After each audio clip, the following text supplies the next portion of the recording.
Feel ko nagutom lang yung iba, tas babalik na lang. Yung iba nga nakikita ko Odin kanina kumakain habang nanonood. Pero ngayon naman feeling ko, especially bukas pa ang ating mga restaurants at hinihintay pa nilang magsimula yung laban ng Alter Ego and Team Spirit.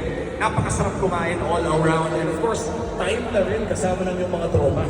Oo, dahil Friday night na rin naman, lubusin nyo na, walang pasok bukas. At bukas ay may laro ulit ang Team Liquid! Yun! Ang saya niya. Sobrang saya ni Kuya nung sinabi mong walang pasok bukas. Siya yung pinakaunang nangyehe. Hindi na tayo makarelate o hindi rin. Oo nga eh, parang nalipasan na tayo ng mga. Eh kasi weekend yung trabaho na. Wala kami palinga ng weekend. Tapos ang pahinga natin Monday. Oo, Monday.